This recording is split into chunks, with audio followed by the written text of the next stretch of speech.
Freedom over convenience. Independence over protection. The right to determine our own future over the certainty of following someone else's path. I know many of you are concerned about the consequences. So am I, but I believe we made the correct decision. He activated a display showing the Council treaty terms. Look at these requirements carefully. We would have been forced to abandon our quantum drive research because it doesn't match Council standards. We would have needed permission to establish colonies in our own region of space. Our laws, our culture, our very way of life would have been subject to external approval. That isn't membership. That's subjugation. Commander Jake Morrison watched the speech from Horizon Station. He had received dozens of messages in the past day from various Council species. Some were threatening. A few were curious. One, from Scholar Zindari, was surprisingly supportive, though unofficial Colonel Amy Price entered the command center looking grim.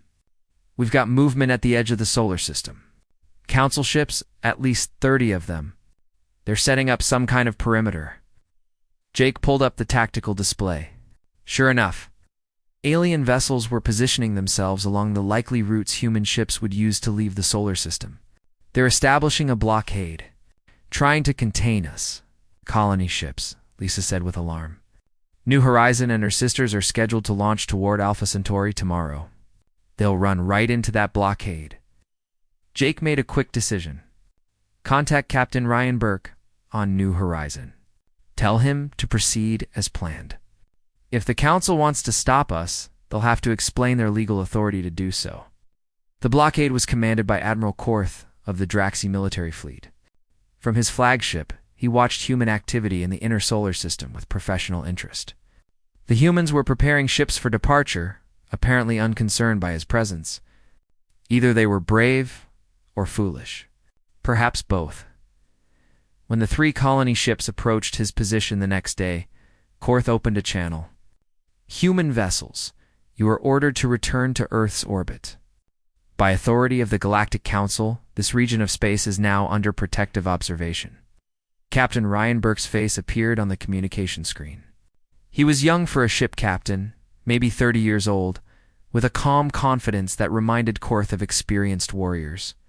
Admiral Korth, with respect, what law are we breaking? Earth never agreed to Council jurisdiction. Unauthorized expansion into Council space violates galactic law, Korth replied. Council space? Burke asked.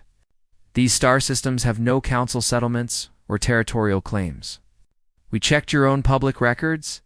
They're unclaimed and open to colonization under your own rules. Korth felt a flash of irritation. The human was technically correct. The Council claimed authority everywhere, but they couldn't actually claim every empty star system as territory. The spirit of the law is clear. You must return. No, Burke said simply.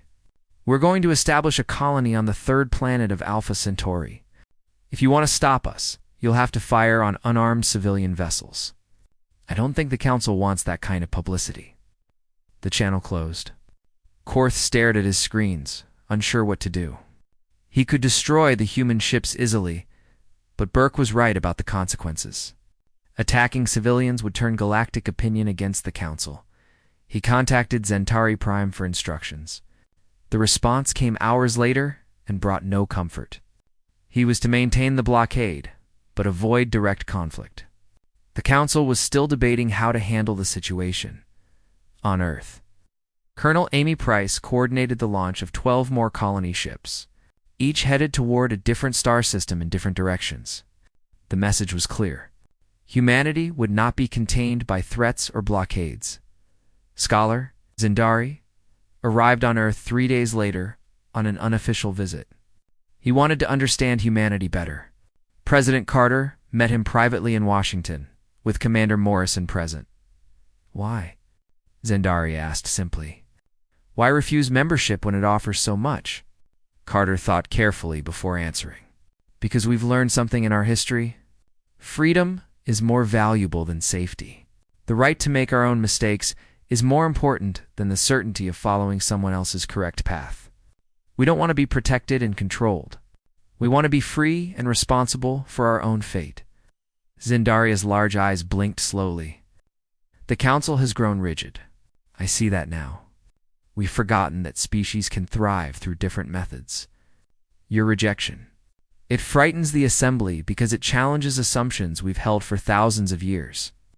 We don't want to destroy the Council, Morrison said. We just want to exist outside it. Can't there be room in the galaxy for both? That's what I'm trying to convince the Assembly, Zindari replied. But hardliners grow stronger every day. They see your independence as a threat that must be eliminated. Back at Alpha Centauri, Captain Burke's New Horizons slipped past the blockade, using stealth technology the Council didn't know humans possessed. The quantum drives Earth developed worked differently than Council engines, leaving no detectable signature. By the time Admiral Korth realized the colony ship was gone, it was already landing on New Terra, humanity's first extrasolar colony. When news reached the Council, the Assembly erupted in chaos. Humanity had outmaneuvered their blockade. Even worse, 11 other colony ships had successfully reached their destinations. Human expansion was happening regardless of Council approval. Supreme Arbiter, Marin realized the situation was spiraling beyond control. The Council faced a choice: accept humanity's independence and risk encouraging other species to leave, or take military action and risk a war with an unknown enemy. Neither option was good, but a decision had to be made soon before the entire galactic order collapsed. Captain Ryan Burke stood on the surface of New Terra, looking up at unfamiliar stars. The colony ship New Horizons sat nearby, its engines cooling after the long journey from Earth. Around him, 300 colonists were already setting up the first human settlement beyond the solar system. The air was breathable, the water clean, and the land fertile. It was perfect. Captain, we're receiving another transmission from the Council blockade. His communications officer called out. Admiral Korth wants to speak with you. Burke walked back to the temporary command center. On the screen, Admiral Korth's reptilian face looked even more frustrated than before. Captain Burke, you have violated Council space and established an unauthorized colony. This cannot be permitted to continue. Admiral, we've been over this, Burke said patiently. This system had no Council, presence, or territorial claims. We're not violating anyone's rights. We're violating the principle of galactic order, Korth snapped. Every species must follow Council regulations for expansion. It prevents conflicts and ensures peaceful development. We're not causing conflicts, Burke pointed out. We're settling on an empty world. The only conflict comes from the Council trying to control something that doesn't belong to them. Korth's expression darkened. You force my hand, human. Our fleet will arrive at your position in 6 days. I suggest you evacuate before then. The transmission ended. Burke looked at his second-in-command, Lieutenant Kevin Drake. What do you think? I think he's bluffing, Drake replied. The Council doesn't want a war, but they need to look strong, so they're making threats, maybe Burke said. But we should prepare anyway. Contact Earth. Let them know what's happening. On Earth, President Carter received the news with concern. He called an emergency meeting with his top advisors. Commander Morrison, Colonel Price, and Dr. Hamilton gathered in the Situation Room beneath the White House. They're finally making their move, Amy said. We knew this was coming. Lisa looked worried. Can we really fight the Council? They have thousands of ships and technology that's been refined for millennia. We don't need to beat them, Jake Morrison said. We just need to make attacking us too costly to be worth it. Our technology is different from theirs. That gives us advantages they don't expect. Carter nodded. What's the status of our defense fleet? 30 ships ready for deployment, Amy reported. Not many compared to the Council, but they're equipped with our best technology. The quantum shields, adaptive weapons systems, and stealth capabilities that the Council doesn't have. Send 20 ships to New Terra, Carter decided. Keep 10 here to defend Earth, and launch those 6 new colony ships we've been preparing. The Council needs to understand that threatening one colony won't stop human expansion. Across the galaxy, the Council's actions were causing unexpected reactions. 3 minor species, the Sorin, the Kelthak, and the Mirren, sent secret communications to Earth. They were unhappy with Council regulations and wanted to discuss alternatives. Trade Minister Pelinera of the Soren arrived on Earth claiming to be a tourist, but everyone knew the real purpose.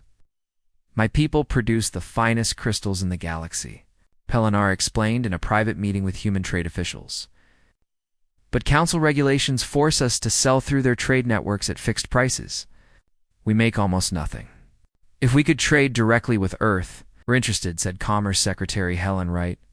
But you understand that trading with us might anger the council? Pelinera's tentacles quivered, which Lisa had learned meant amusement in Soren body language. The council's already angry. What more can they do? Anction us. They've been doing that for years in subtle ways. At least with Earth, we might find fair partners. Major Greg Foster, head of planetary defense, worked around the clock preparing Earth's military for possible conflict. The human approach to warfare was different from the Council's. Humans used smaller, faster ships working in coordinated groups. Their weapons were less powerful, but more accurate, and their tactics emphasized speed and unpredictability over raw strength. The Council fights like they negotiate, Greg explained to his officers. Overwhelming force applied gradually. They expect enemies to surrender when they see how outmatched they are. But we don't think like that. On New Terra, Captain Burke's colonists received unexpected visitors. A small ship landed near the settlement, carrying representatives of the Cleth, a pre-space flight species native to a nearby moon. The Cleth looked like upright walking bears with 6 arms and expressive faces. The lead Cleth, who identified himself as Velcro, spoke through a translation device. We've watched your ships in the sky. We wanted to meet you. According to Council law, humans should have avoided contact with pre-space flight species. There were detailed protocols about observation without interference. Careful study, and eventual controlled first contact after the species developed certain technologies. It was meant to protect primitive cultures from being overwhelmed. Burke looked at Velcro and his companions. They seemed intelligent and curious, not primitive at all. We're humans from a planet called Earth. We've come to settle this world and live peacefully. Would you like to establish relations between our peoples? Velcro's eyes widened. You would treat us as equals? Even though we cannot travel between stars? Why wouldn't we? Burke asked. You're intelligent beings. You have a right to meet other species and choose your own path. This decision would have massive consequences. When the Council learned that humans had made direct contact with the Cleth, violating the Prime Contact Directive, it gave hardliners exactly the justification they needed. This wasn't just about human independence anymore. It was about protecting galactic laws and primitive species from human. Recklessness Supreme Arbiter Thalmarone called an emergency session of the High Assembly. The humans have now violated one of our most sacred laws. The Prime Contact Directive exists to protect vulnerable species. We cannot allow this to continue. Skala Zendari tried to argue. The Cleth don't seem harmed by contact. Perhaps our directive is too restrictive. The law is the law, shouted the Draxi representative. I move for military authorization to restore order in human-occupied space. The vote was close, but the hardliners won. The Council authorized Admiral Korth to use force to disable human ships and return them to Earth's solar system. No lethal force was permitted, but the message was clear. The galaxy would not accept human defiance. Admiral Korth received his orders with mixed feelings. He was a warrior, but he wasn't sure this was a just cause. Still, orders were orders. He assembled a fleet of 200 ships from 12 different Council species. It was overwhelming force designed to make resistance impossible. Jake Morrison, now promoted to Admiral of Earth's Defense Fleet, received intelligence about the Council's plans. 20 human ships couldn't defeat 200, but they didn't need to win. They just needed to prove that attacking humanity had real costs. Here's the plan, Jake explained to his captains via secure communication. We don't engage in a direct battle. We use hit-and-run tactics. Strike at their vulnerable points and disappear before they can respond. Make them chase shadows. The goal is to frustrate them and make them question whether this war is worth fighting. Captain Linda Shaw, commanding the USS Freedom, smiled grimly. So we're going to be annoying? Exactly, Jake confirmed. We're going to be the most annoying species the Council has ever encountered. When Admiral Korth's fleet arrived at New Terra, they found the colony defended by 20 human ships. The Council vessels spread out in standard battle formation, a show of overwhelming power. Korth opened a channel to the human fleet. This is Admiral Korth of the Galactic Council. You are ordered to power down your weapons and prepare to be escorted back to Earth. Resistance is futile. Admiral Morrison's face appeared on screen. Admiral Korth, we're not surrendering. If you fire on us, we'll defend ourselves. You have 20 ships, Korth said. We have 200. Be reasonable. Numbers aren't everything, Morrison replied. Last chance to turn back peacefully. Korth cut the transmission and gave the order to advance. His fleet moved forward in perfect formation, weapons charging. The human ships scattered in all directions, moving with incredible speed. Korth's sensors lost track of half of them immediately. Then the attacks began. Small human fighter craft appeared from nowhere, swarming around Council cruisers. Their weapons weren't powerful enough to destroy the larger ships, but they targeted specific systems. Engines, sensors, weapons arrays. The human fighters worked in perfect coordination. Overwhelming point defense systems. A Council destroyer suddenly went dark, its power systems disabled by precise strikes. Then another, and another. The human ships vanished before Korth's forces could target them effectively. Captain Shaw's USS Freedom demonstrated technology that shocked the Council. When a Draxi battlecruiser fired at her ship, Freedom's shields didn't just absorb the energy. They adapted, changing frequency to match the incoming weapons. The second shot did even less damage than the first. The battle near New Terra continued for 6 hours. But it wasn't really a battle. It was a demonstration of how different human warfare was from Council expectations. Admiral Korth watched in growing frustration as his massive fleet struggled to land a single hit on the smaller human vessels. The human ships moved like water, flowing around Council formations and striking where defenses were weakest. They didn't try to destroy Council vessels, just disable them. One by one, Council ships went dark, their crews unharmed, but their systems offline. It was humiliating. When one Draxi captain got frustrated and fired a full weapons burst at a human fighter, Captain Linda Shaw's USS Freedom responded instantly. The Freedom didn't fire back with weapons. Instead, it sent out some kind of electronic pulse. The Draxi ship's entire weapons system shut down, followed by its propulsion. The massive vessel drifted helplessly in space. Ow! Did they do that? Korth demanded of his technicians. Unknown, Admiral, came the frightened reply. Their technology operates on principles we don't understand. Our systems can't defend against something we can't detect. Admiral Morrison opened a channel to Korth. Admiral, we've disabled 18 of your ships without killing anyone. We can keep doing this all day. Or you can withdraw and avoid further embarrassment. Korth's pride warred with his common sense. He had never retreated from a battle in his life. But this wasn't a real battle. His fleet was being dismantled by an enemy they couldn't even target properly. Finally, he gave the order to fall back. As the Council fleet limped away to regroup, Morrison sent a message to Earth. First, engagement successful. No human casualties. Council forces withdrew. But they'll be back with a new strategy. The news of the Battle of New Terra spread across the galaxy within hours. The mighty Galactic Council had been forced to retreat by a species with just 20 ships. The reaction was swift and varied. Some species were shocked. Others were secretly pleased to see the Council taken down a notch. A few began quietly questioning whether Council membership was really necessary. On Zentari Prime, Supreme Arbiter Thulmarine faced a crisis. The High Assembly was in chaos.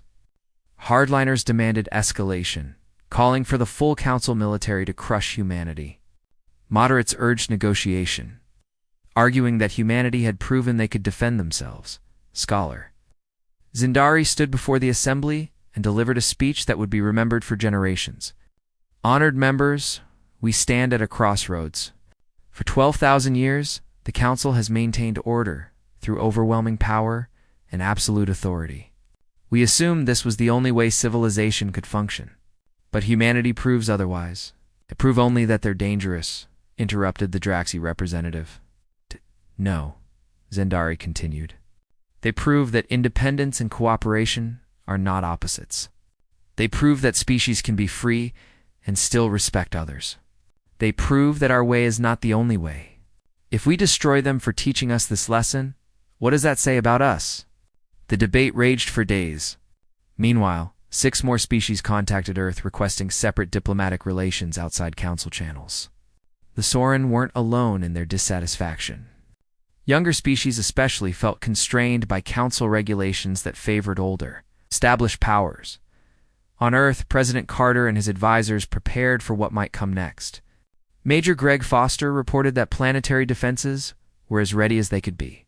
Colonel Amy Price had coordinated with the scattered human colonies to establish a network of mutual support. Dr. Lisa Hamilton had an unexpected visitor. Ambassador Zelthrix arrived on Earth unannounced, requesting a private meeting. They met in a secure location in Geneva. "I owe you an apology," Zelthrix said without preamble. "When we first met, I assumed human rejection of council membership was based on ignorance or pride. I was wrong. You understood something we forgot long ago? What's that?" Lisa asked. "That submission isn't the same as cooperation. That unity doesn't require uniformity. That civilization can exist in many forms, not just one." Zelthrix looked tired. "The council has become rigid. We offer membership as if it's a gift, but it's really a demand. Join us or be isolated. Your species chose a third option. Neither joining nor isolation. Just independence with openness to cooperation. So what happens now?" Lisa asked. "That depends on whether wisdom or fear wins in the assembly. If fear wins, you'll face the full might of the council military. Every ship, every weapon, all focused on making an example of humanity. If wisdom wins," Zelthrix paused. "If wisdom wins, perhaps we can find a new way forward."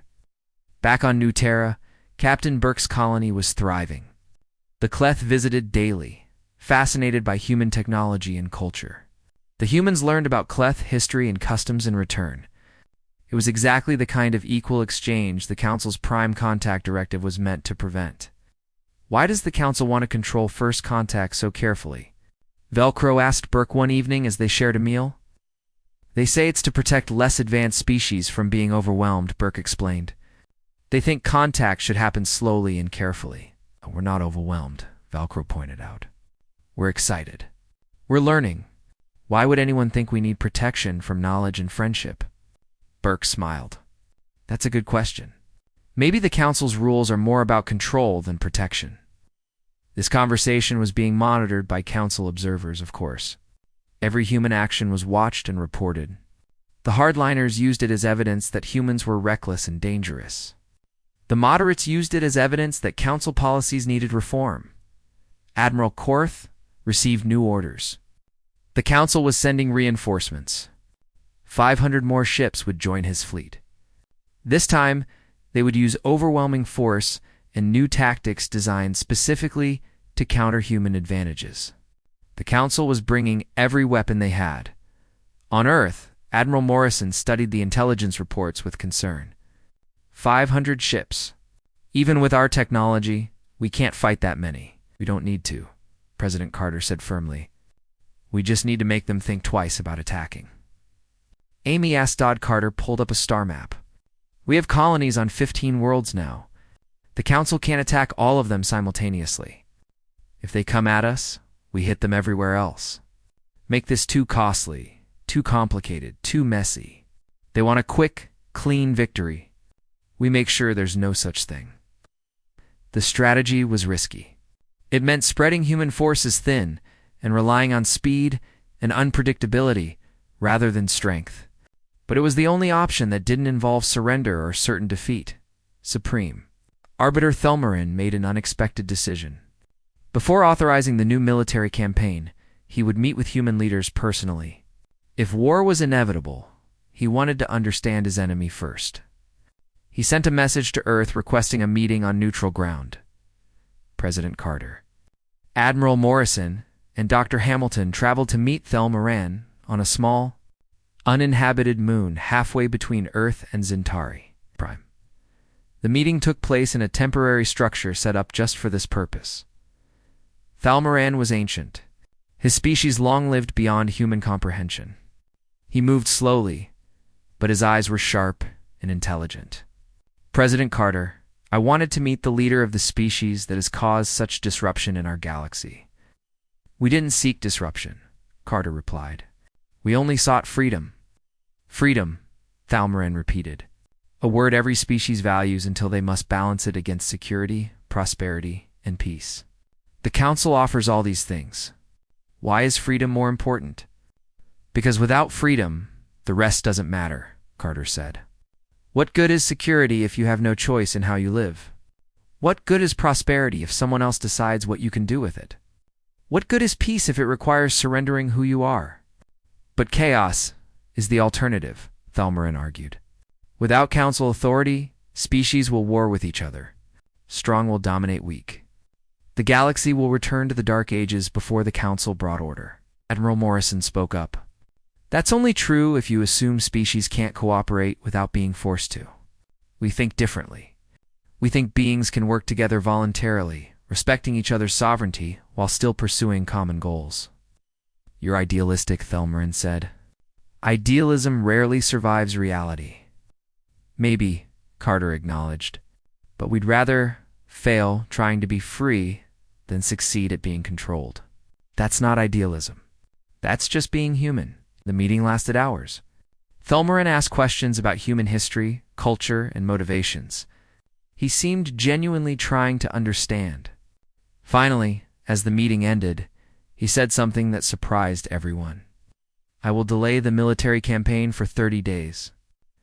In that time, I will propose a new category of status to the Assembly. Independent partner state. Species who maintain sovereignty but cooperate with the Council on mutual interests. No obligations beyond respecting basic laws against genocide and similar atrocities. No forced technology sharing. No required membership. Would the Assembly accept that? Lisa asked. I don't know, Thelmaran admitted, but I think it's worth trying. Your species has reminded us that there are other ways to organize civilization. Perhaps it's time we remembered our founding principles. The Council was created to prevent war and promote cooperation. Somewhere along the way, we forgot that cooperation means choice, not compulsion. As the human delegation returned to Earth, they carried hope that war might be avoided. But they also knew that 30 days wasn't much time, and the Council hardliners would fight any change to the existing order. The next month would determine whether humanity's defiance led to a new era of galactic freedom or too devastating. War? The 30 days supreme arbiter, Thalmaran promised, turned into the most intense month in galactic history.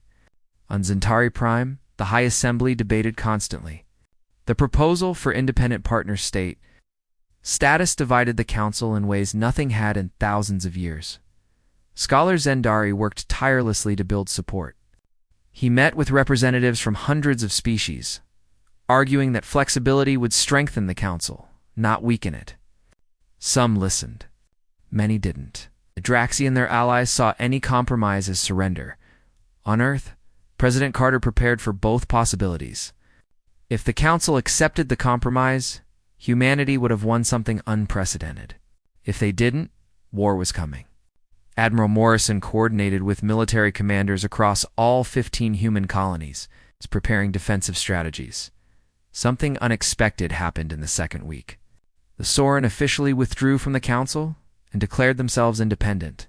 Trade Minister Pelinara made the announcement from Earth, standing beside President Carter. The Sorin people have watched humanity stand for principles we thought impossible. We choose freedom over comfort. We choose independence over protection. The announcement shocked the galaxy. Within days, 2 more species followed. The Mirran, an aquatic species tired of Council regulations on ocean world colonization, declared independence. The Kelthak miners who resented Council control over resource extraction did the same. The Council hardliners panicked. This was exactly what they feared. Humanity's example was inspiring rebellion. The Draxi representative demanded immediate military action against all independent species. We must crush this uprising before it spreads. But Thalmarin saw opportunity instead of crisis. Perhaps the uprising exists because our policies created dissatisfaction. Perhaps reform is better than suppression. Dr. Lisa Hamilton reported from Zentari Prime, where she watched the debates. It's getting ugly. The Assembly is splitting into two factions: reformists who want to accept change, and traditionalists who want to maintain absolute control. I'm not sure which side will win. On New Terra, Captain Burke's colony received more visitors from the Cleth. Velcro brought news that his people's ruling council wanted formal relations with humanity. We've decided we want to join the wider galaxy. But we want to do it on our own terms, not as subjects of some distant council. You ready for that? Burke asked. Maybe not fully, Velcro admitted. But when will we be ready if we never start? Your species developed space travel on your own. You didn't wait for permission. Why should we? The Cleth decision added another layer to the debate. Here was a pre-space flight species actively choosing to engage with the galaxy outside Council control. It challenged one of the Council's most fundamental policies. Major Greg Foster on Earth perceived intelligence that made him nervous. The Council's military fleet was mobilizing regardless of the political debates. Admiral Korth had 700 ships now, positioned throughout the region. Whether for intimidation or actual attack, the buildup was massive. Colonel Amy Price worked with planetary defense forces day and night. If they come in force, we can't stop them all. Our best hope is making the costs so high they give up. That's been our plan all along, Greg replied. Question is whether they're willing to pay the price. The crisis point came on day 25. The High Assembly held a formal vote on Thalmarin's proposal for independent partner state status. The chamber was packed with representatives, observers, and media from across the galaxy. The debate lasted 12 hours. The Draxi representative made an impassioned speech. We stand at a precip. Ice. If we allow species to remain independent, the Council becomes meaningless. Why would anyone follow our rules if there's no requirement to do so? This path leads to chaos and the end of civilized order. Scholar Zindari responded with equal passion. We stand at a crossroads. We can cling to old ways and force compliance through violence, or we can evolve into something better. True civilization doesn't require submission. It requires respect. If species choose to work with us voluntarily, isn't that more meaningful than forced cooperation? The vote was close. 423 in favor. 424 against. The proposal failed by a single vote. The traditionalists had one. The Council would not officially recognize independent status, but something unexpected happened. Supreme Arbiter Thalmarin stood and addressed the Assembly. I have served the Council for 300 years. In that time, I believed I was promoting civilization and order. Today I realize I've been promoting control and stagnation. The vote has failed, but I have not. He turned to the observer section where Lisa Hamilton sat. Earth, Soren, Mirren, and Kelthak representatives. I recognize you as independent partner states. I don't have Assembly approval, but I have the authority of my office. The Council may remove me for this decision, but it's the right decision. The chamber erupted in chaos. Half the Assembly shouted in outrage. The other half cheered.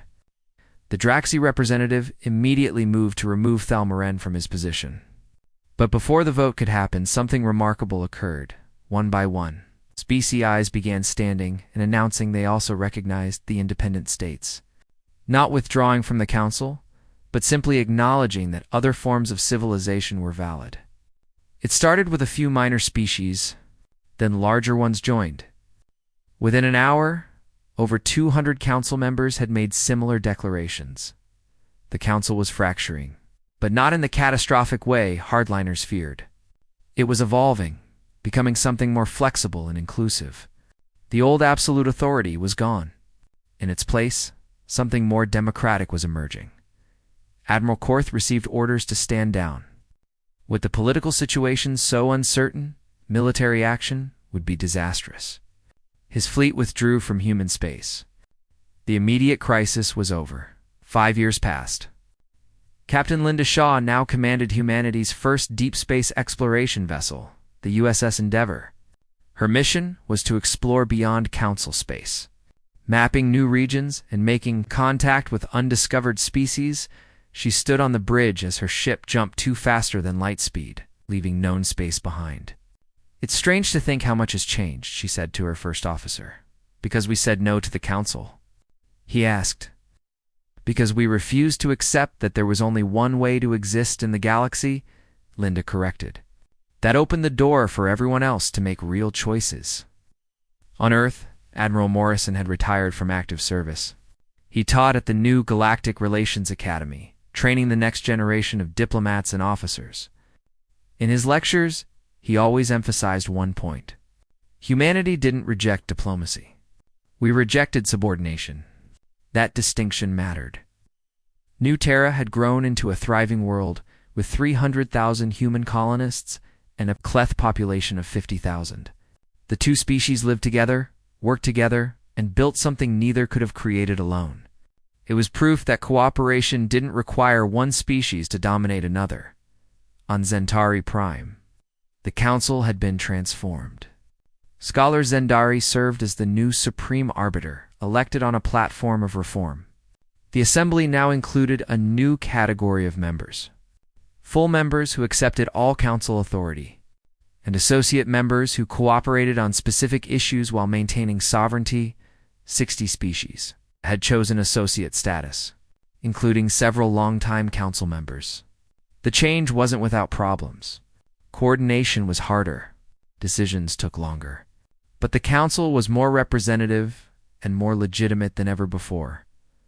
Thalmarin had retired after his controversial decision. Some called him a hero who saved the Council by changing it. Others called him a traitor who destroyed galactic order. He didn't seem to care about either label. He lived quietly on a small planet, studying human culture and philosophy. President Carter finished his term and returned to private life. His last act as president was signing mutual defense treaties with 30 independent species. Not a unified military alliance, but a network of voluntary cooperation. It wasn't as strong as Council protection.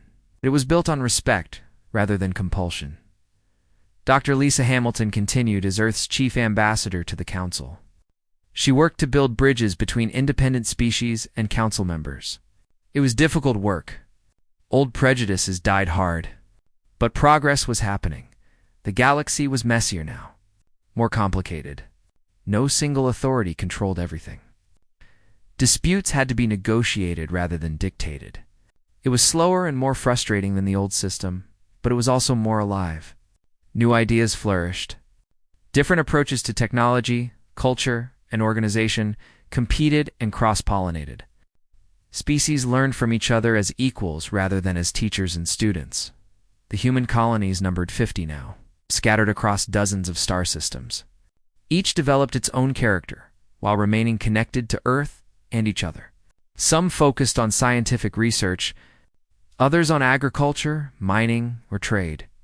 Several had significant populations of non-human residents, who chose to live in human space rather than Council territory. Trade between independent species and Council members grew steadily. The Soran crystals that once went through Council channels now traded freely, making the Soran people wealthy. Celtic mining operations supplied materials to both Council and independent worlds. The Mirrans shared their aquatic technology with anyone interested. Humanity's unique technologies became hot commodities. The quantum drives that left no detectable signature. The adaptive shields that learned from incoming attacks. The stealth systems that made ships invisible to Council sensors. Earth didn't give these away, but they licensed them to trusted partners, creating an economic network that rivaled the Council's. Some Council hardliners still resented humanity. They blamed Earth for weakening the galactic order. A few species refused all contact with independent states, but most recognized that the galaxy had changed, and fighting change was futile. On a space station near the galactic core, an unusual meeting took place. Human, Soren, Cleth, and council representatives gathered to discuss a new threat. A previously unknown hostile force was attacking outlying settlements, threatening both independent and council worlds. Instead of arguing about jurisdiction or authority, the representatives worked together to coordinate a response. Council military forces would secure one region. Human stealth ships would gather intelligence. Soren early warning networks would track hostile movements. It was messy and improvised, but it worked. After the meeting, the council military commander, a young Varin officer named Nelkira, spoke with the human representative. My grandfather was Scholar Zendari. He told me once that humanity taught the galaxy an important lesson. I didn't understand what he meant until now. What lesson? The human asked. That civilization isn't about control. It's about trust.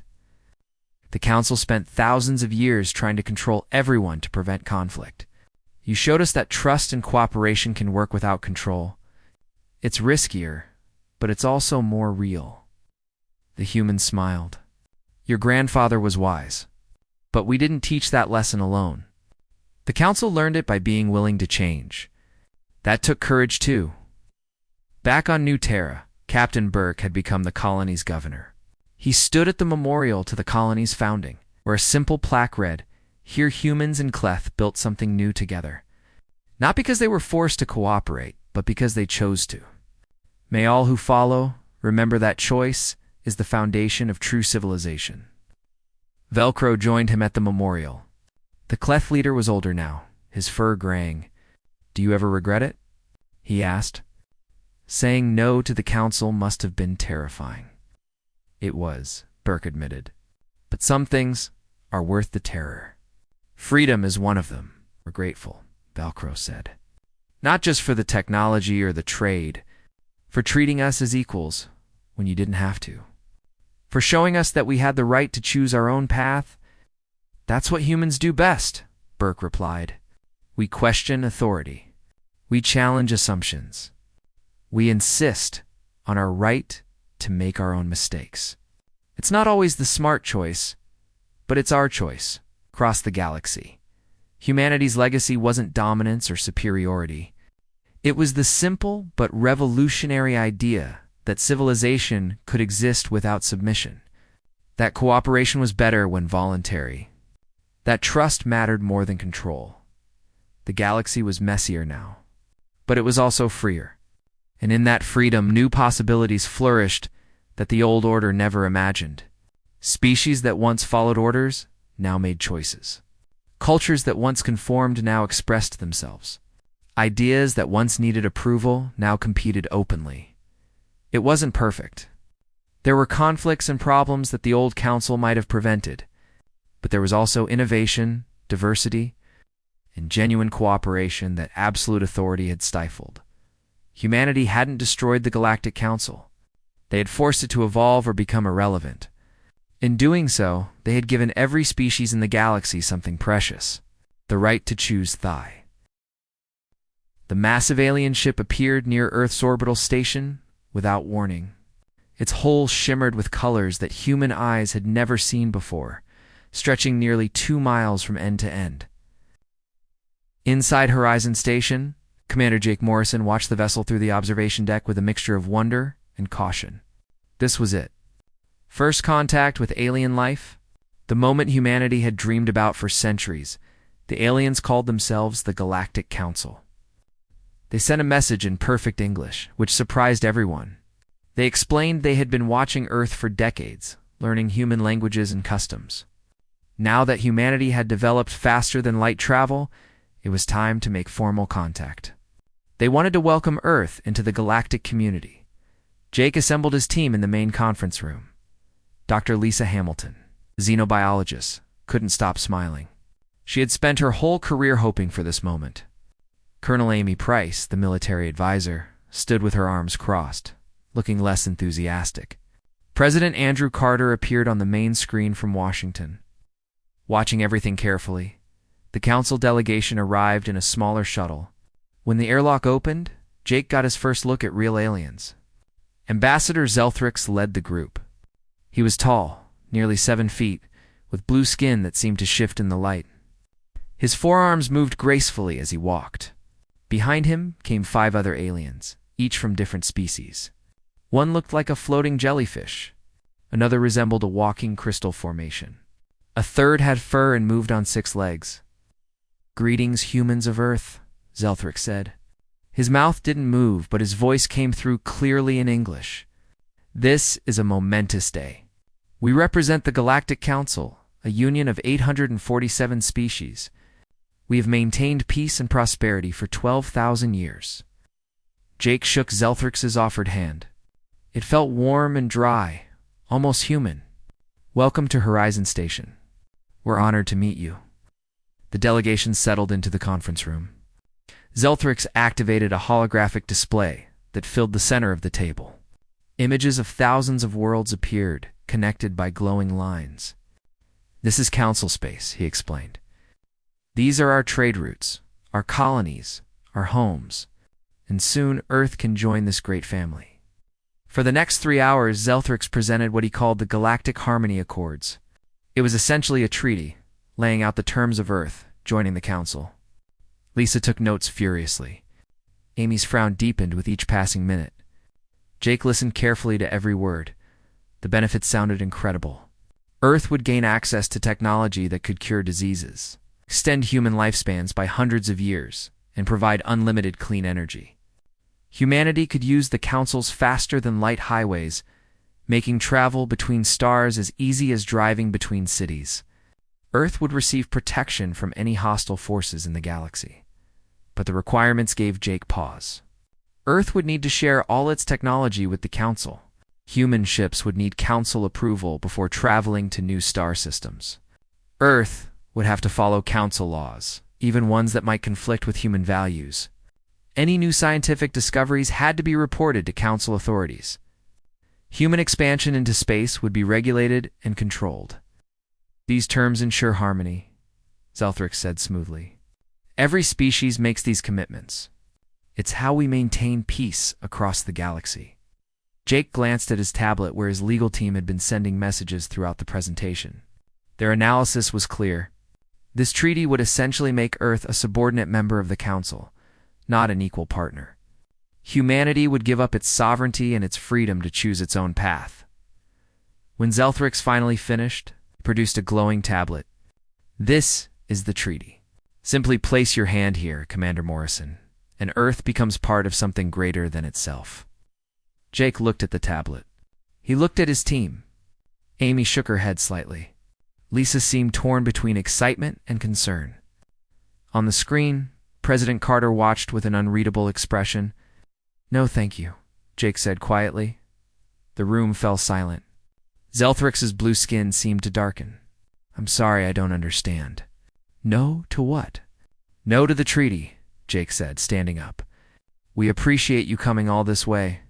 We appreciate the offer. But Earth isn't interested in joining the Galactic Council under these terms." The other aliens in the delegation began making sounds.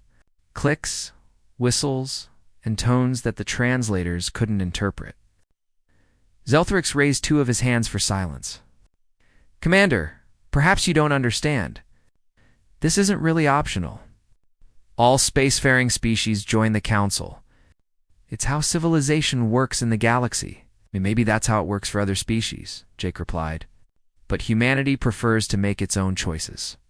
We'll chart our own course among the stars."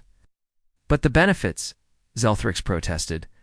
"The technology, the protection, the knowledge we could share." "We'll develop our own technology," Amy said, speaking for the first time. "We'll protect ourselves. And we'll gain knowledge through our own exploration and research," Lisa added. "We're grateful for the opportunity to meet you. We'd love to establish diplomatic relations, engage in cultural exchange, maybe even trade. But we can't accept terms that would give up our independence."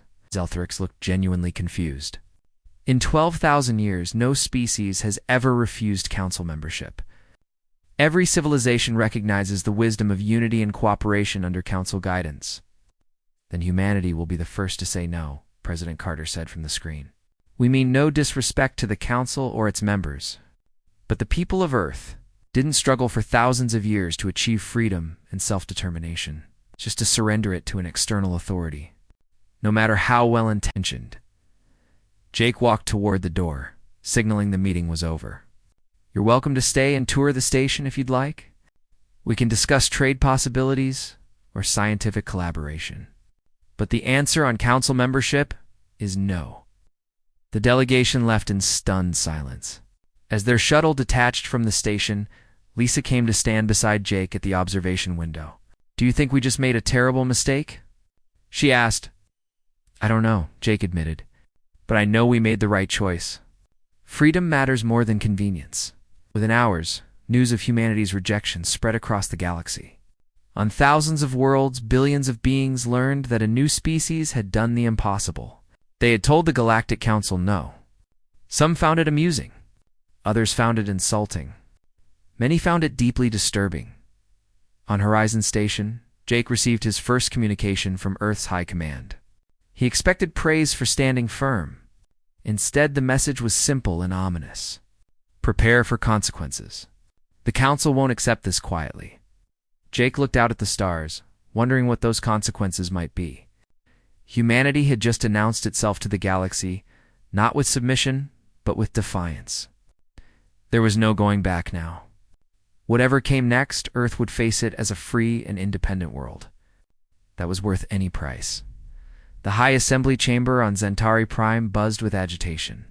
Supreme Arbiter Thalmarin, a being who had guided the Council for 300 years, watched as representatives from 847 species argued loudly. His species, the Eternals, rarely showed emotion. But even he felt disturbed by the news from Earth. Dr. Lisa Hamilton sat in the observer's booth, watching through a holographic connection from Horizon Station. As Earth's appointed representative, she had no voting rights. The Council allowed her to witness their deliberations. What she saw worried her deeply. This is unprecedented, shouted the Draxi representative, a warrior species known for their military prowess. A primitive species rejects our generous offer and suffers no consequences. What message does that send to others? The Cretar delegate, Zelthrix's superior, spoke next. We must consider economic sanctions. Close Council trade routes to human ships. Deny them access to our technology markets. They'll reconsider quickly enough. A smaller species, the mouse-like Pippinic, squeaked through their translator. Perhaps force is necessary. A brief military demonstration would show them the folly of independence. But not everyone agreed. Scholar Zindaria of the Vryn species stood up slowly. The Vryn were known for their wisdom and careful thinking. Distinguished colleagues, perhaps we should pause and consider what humanity's rejection truly means. They developed faster-than-light travel independently. Only 6 other species in galactic history have accomplished this feat. Perhaps their technology works differently than ours. Different doesn't mean better, snapped the Draxi representative. Council technology has been perfected over millennia. Has it? Zindari asked mildly. Or have we simply stopped innovating because everyone follows the same path? I suggest we study humanity more carefully before taking drastic action. Supreme Arbiter Thelmarin raised his hand for silence. When he spoke, his voice carried weight that made everyone listen. The scholar raises valid concerns. However, we cannot ignore the political implications. If humanity remains independent and prospers, other species may question their council membership. The foundation of our galactic order could crack. On Earth, President Andrew Carter addressed the United Nations in New York. The vast chamber was packed with representatives from every nation. The world wanted answers about what would happen next. Yesterday, humanity made a choice, Carter began. We chose.